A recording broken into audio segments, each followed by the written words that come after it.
नमस्कार, मी पत्रकार विजय पवार. आमच्या नुसतं राजकारण या यूट्यूब चॅनलवर आपण गेले काही भागात पाहत आहोत. कोल्हापूर महानगरपालिकेच्या शासन, प्रशासन, राजकारण आणि यातील सत्ता संघर्ष घटना घडतात. आणि या पूर्वीच्या सर्वच भागाला आपल्याकडून, सर्वसामान्य जनतेकडून, सर्व स्तरातून चांगला प्रतिसाद मिळत आहे.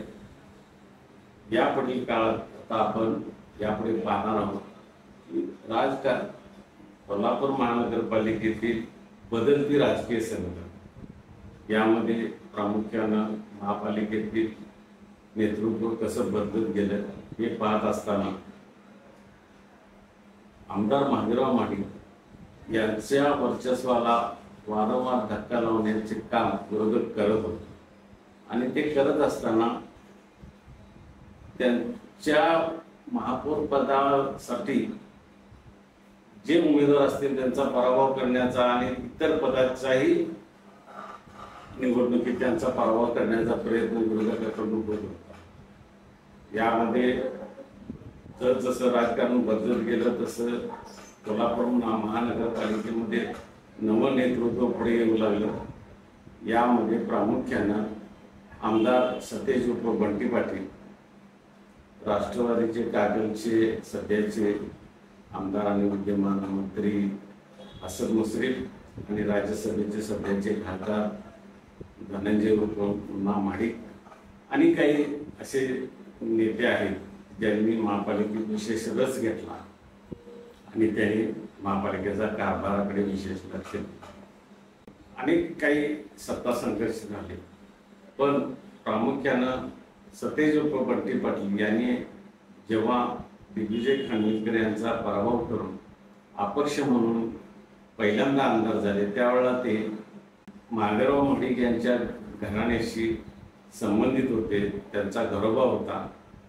त्या घरोब्याचा फायदा त्यांनी घेतला. त्याचबरोबर त्यांची धनंजय उर्फ मुन्ना महाडिक यांच्याशी चांगली मैत्री होती आणि या दोघांची मैत्री, महाडिक घराण्याशी असलेले संबंध, तसंच शिवसेना, भाजप आणि इतर पक्ष यांची मदत घेऊन ते अपक्ष म्हणून आमदार झाले. नंतरच्या काळात त्यांनी थेट काँग्रेसमध्ये प्रवेश केला.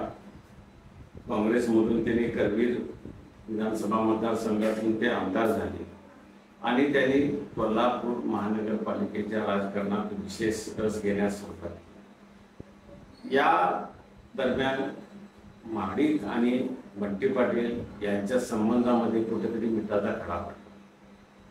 दुसऱ्या बाजूला मुन्ना महाडिक यांनाही एक राजकीय महत्वाकांक्षा होती. त्यांनाही आमदार, खासदार व्हायचं होतं. त्यासाठी ते प्रयत्नशील होते.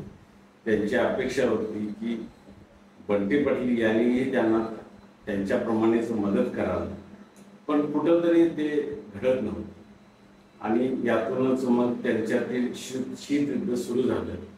हे पुढे पुढे ते वाढत गेलं आणि हे ह्याच शीतयुद्धाचे सरळ सरळ संघर्षात रूपांतर झालं. राजकीय ईर्ष्या टोकाला भिडत गेली आणि महाडिक आणि बंटी पाटील गट यांच्यातील राजकारणाचा संघर्ष संपूर्ण जिल्ह्यानं त्यावेळेला जो पाहिला, त्यामुळे नेमकं राजकारण कुठल्या दिशेला जाणार अशी कोल्हापूरच्या जनतेला चिंता वाटावी अशी परिस्थिती निर्माण झाली होती.